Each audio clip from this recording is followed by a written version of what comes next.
Olá, pessoal, bem-vindos de volta a mais uma aula do curso de jQuery da Universidade XTI. Hoje faremos o nosso primeiro exemplo utilizando a biblioteca jQuery, aprendendo como instalar a biblioteca nas suas páginas HTML e as principais diferenças de programação tradicional, utilizando JavaScript, versus o modelo utilizando jQuery. Para esta aula, eu vou pedir que vocês criem um diretório chamado jQuery no desktop do seu computador e dentro desse diretório vocês vão criar um arquivo chamado aula1.html com uma estrutura simples de documento HTML. Abram esse arquivo no seu Firefox e abram também para edição no editor Notepad++. Para quem ainda não está familiarizado com esses dois aplicativos, eu sugiro que assistam os cursos de XHTML, CSS e JavaScript gratuitos para vocês, direto na Universidade XTI. Assim, vocês vão aproveitar muito melhor esse curso de jQuery. No curso de JavaScript, nós vimos que para utilizar um script dentro de um documento HTML, nós utilizamos a tag script. Essa tag informa ao browser que, dentro dessas tags, ele deverá interpretar o conteúdo como um script e não como um HTML. Então, aqui dentro, poderíamos escrever JavaScript. Um atributo importante dessa tag é o atributo type. Ele informa o tipo de script que está sendo rodado ali dentro. No nosso caso, text/JavaScript, porque a jQuery é uma biblioteca que foi construída nessa linguagem. Mas o que é uma biblioteca?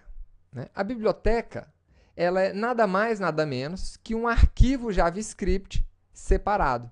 Ele pode estar em um servidor remoto ou na sua máquina local.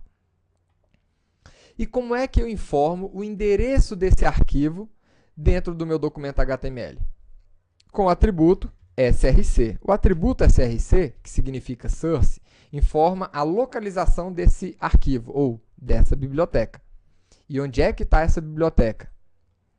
Vamos voltar na página da jQuery.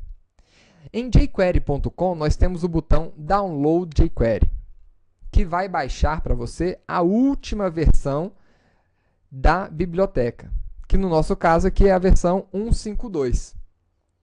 Nós temos duas possibilidades de download dessa mesma versão. Uma versão simplificada, uma versão compactada da biblioteca, que tem apenas 29K de tamanho, ou uma versão onde ela é composta de uma série de comentários, ela está identada para facilitar a visualização de um desenvolvedor, que é a versão de desenvolvimento, que ela é muito maior, 214 KB. Quando você clica no botão Download, ele mostra a biblioteca para vocês. Vejam aqui em cima que o endereço da biblioteca já está prontinho para vocês poderem copiar. Então, vou copiar esse endereço e colar lá no seu atributo src do seu código HTML. Colar. Então, aqui está a instalação da nossa biblioteca. A biblioteca jQuery já está instalada nessa página. Agora, eu estou acessando ela remotamente. E se nós quiséssemos acessar essa biblioteca localmente? Para isso, vocês poderiam simplesmente clicar em arquivo, salvar, e aí vocês vão salvar esse arquivo JavaScript dentro do diretório jQuery que vocês criaram no seu desktop. Pessoal, esse diretório jQuery é o que nós vamos utilizar para colocar todos os exemplos que vão ser construídos durante todo esse curso de jQuery. Aqui dentro eu vou criar um diretório JS para colocar todos os arquivos JS que nós construímos durante o curso, inclusive a nossa jQuery. Uma vez que eu salvei esse arquivo ali dentro, ele apareceu aqui para a gente. Vamos lá. jQuery. E está aqui. Diretório JS, jQuery. Agora, nós podemos chamar esse arquivo com o nosso endereço relativo, JS, porque ele já está dentro do nosso computador. Então, aqui eu estou trabalhando com um arquivo local.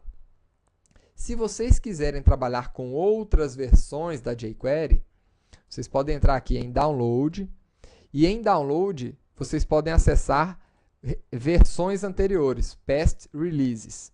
Aqui temos todas as versões da jQuery. Além disso, a Google disponibiliza várias bibliotecas para você poder acessar remotamente. Uma delas é a jQuery. Mas temos também aqui a Dojo, a MooTools, a jQuery UI, que nós vamos ver durante esse curso, a Prototype e várias outras. Quem quiser se aprofundar em como acessar essas bibliotecas remotamente do repositório do Google, entrem lá em code.google.com. Mas o que nós vimos aqui já é o suficiente para trabalhar com a biblioteca. Ela já está instalada. No nosso caso, eu já estou utilizando aqui o nosso arquivo local. Só que, por enquanto, o nosso arquivo continua se comportando da mesma maneira. Ou seja, ele não faz nada. Nós temos um título e nós temos um link. O que eu quero mostrar para vocês aqui? Existem várias alternativas, né? Várias formas de você programar JavaScript nos seus documentos HTML. Existe uma forma antiga e inadequada, mas que ainda aparece com frequência em várias páginas HTML, que é o modelo inline. Nunca utilizem esse modelo, pessoal, principalmente se você estiver falando que se formou pela Universidade XTI. Tá? A Universidade XTI, o objetivo dela é formar profissionais de TI. E, se você é profissional, você jamais vai programar dessa forma. Eu vou mostrar aqui apenas a título de curiosidade. Então, nós aprendemos no curso de JavaScript que podemos acessar um manipulador de eventos direto no nosso código HTML. Então, quando eu clicar nessa tag, quando eu clicar nesse link A, então onClick, eu quero executar um script aqui dentro.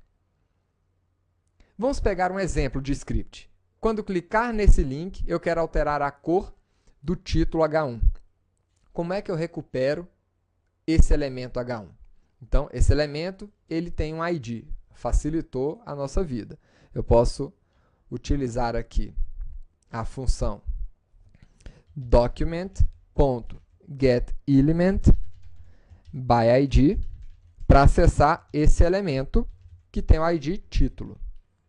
Uma vez acessado o elemento, eu posso acessar o atributo style, color e definir uma cor para aquele título.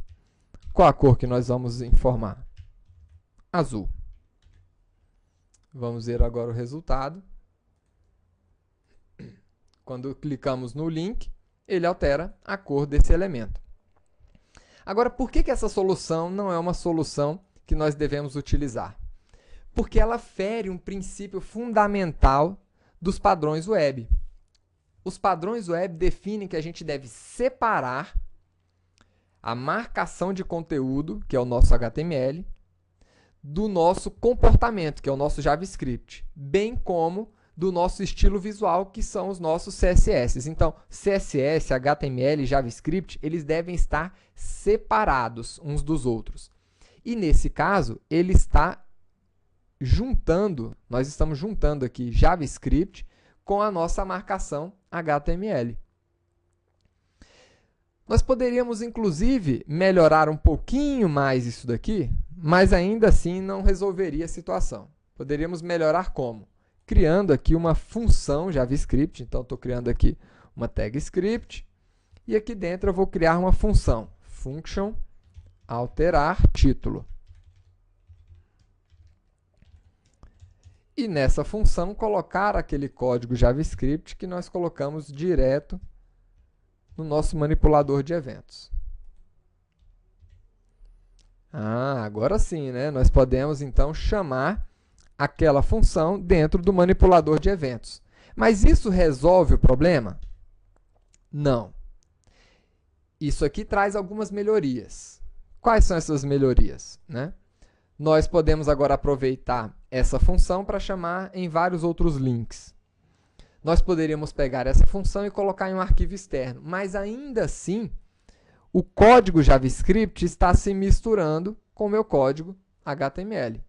O funcionamento continua o mesmo, né? Mas eu ainda não resolvi o problema da separação da minha marcação HTML com o meu JavaScript. Como é que eu posso resolver essa situação? Então, aqui no JavaScript, a gente poderia acessar o elemento A, ou seja, o nosso link, como document.getElements by tag name. Para quem fez o curso de JavaScript, isso aqui é muito familiar. Qual é a tag que eu quero acessar? A tag A. E eu quero pegar qual? A primeira tag A que eu encontrar. Então, isso aqui eu estou recuperando esse elemento. Quando eu recuperar esse elemento, eu quero agora acessar o atributo onClick desse elemento. OnClick igual ao nome da função que eu quero acionar. Então, está aí. Isso daqui é o equivalente a isso daqui. Só que nós temos ainda um pequeno problema. Por quê? Isso aqui não vai funcionar. Por que que não vai funcionar? Porque quando nós estamos executando um código HTML, o browser ele vai ler esse código na sequência que está sendo apresentada aqui no arquivo. Ou seja, primeiro ele vai ler o script e só depois de ler o script é que ele vai chegar ali naquela tag A. O problema é que o script já está tentando acessar o elemento A antes mesmo dele existir, porque ele só vai existir quando ele chegar aqui nessa linha 17. Então, uma solução para esse problema poderia ser pegar esse script e colocar ali no final, depois da tag A. Isso aqui resolveria esse problema. Resolveu o problema. Só que nós acabamos de fazer uma alteração que não é recomendada também. Por quê? Em geral, o nosso script ele deve ficar ali na tag head, lá em cima do nosso documento. Para quê? Para facilitar a manutenção desses arquivos HTML. Então, para resolver esse problema, nós podemos utilizar uma outra estratégia. Então, vamos colocar aqui de volta o nosso código. E a estratégia é a seguinte. O nosso documento HTML ele está dentro de uma janela. Tá? Então, essa aba aqui ela representa uma janela. Esse elemento janela é o nosso conhecido elemento window. Então, quando a janela for carregada, ou seja, o window.onload, esse aqui é um evento que vai ser disparado quando a janela for carregada. Ou seja, quando todo o documento tiver sido carregado, ele vai disparar esse evento. Então, quando isso acontecer, eu quero executar esta função, que faz o quê? Simplesmente acessa aquele nosso elemento, aquele nosso link. Então, está aqui. Ele acessa o nosso link e atribui a ele, né, atribui ao manipulador de evento onClick a função alterar título. Agora sim, eu posso colocar todo o nosso script no topo do nosso documento HTML. Vamos ver aqui o resultado. Alterou o título. Agora vamos ver como fazer essa mesma operação utilizando a jQuery. Pessoal, essa aqui é uma solução muito boa para quem está utilizando JavaScript puro. Tá? Agora vamos ver o que é que a jQuery proporciona. Como é que nós fazemos essa mesma solução utilizando jQuery? Né? Aqui nós resolvemos o problema da marcação. Vejam aqui o seguinte, o nosso código HTML está limpinho, não tem uma chamada, não tem um código JavaScript no nosso código HTML. Tá? Então, fizemos a separação perfeita. Vamos agora para um modelo um pouquinho mais elegante, usando jQuery. Toda vez que eu quero acessar um elemento com jQuery, eu utilizo aqui cifrão e entre parênteses o elemento que eu quero acessar. Então, por exemplo, eu quero acessar aqui o elemento document. Então, quando o documento estiver pronto, quando ele tiver sido carregado, como é que eu acesso essa informação? Document.ready. Ou seja, quando o documento estiver pronto, eu quero executar aqui uma função. Olha, isso daqui é o equivalente a window.onload e executar alguma operação quando isso acontecer. Qual a operação que eu quero executar? Então, eu quero, primeiro, acessar esse elemento de link, a nossa tag A. Na jQuery, nós utilizamos seletores CSS para poder acessar esses elementos. Então, a tag A é acessada dessa maneira. Olha como é mais simples. Para quem conhece HTML e CSS e não conhece JavaScript, entende isso aqui muito mais fácil do que isso daqui, por exemplo. E isso aqui são códigos equivalentes. Fazem a mesma coisa. Então, eu vou acessar o elemento A, ponto, clique, ou seja, quando eu clicar nesse elemento, eu quero executar uma operação. Então, executar aqui uma função. O que essa função deve fazer? Ela deve alterar a cor do elemento H1 que tem um ID igual a título. Então, como é que eu crio um seletor que acessa um elemento com ID que tem o valor título? Simples. Para quem conhece CSS é simples, né? Para quem não conhece é melhor fazer o curso. Então, cerquilha, título, eu acesso aquele elemento. Ponto, CSS, e aqui eu posso definir a cor desse elemento, que eu vou informar aquela mesma cor hexadecimal. E isso daqui faz exatamente a mesma coisa que isso daqui. Veja como é mais simples. Vamos voltar aqui. E está aí. O mesmo resultado. De uma maneira muito mais intuitiva para quem conhece HTML e CSS. Então, pessoal, na próxima aula, nós vamos aprofundar os nossos conhecimentos aí sobre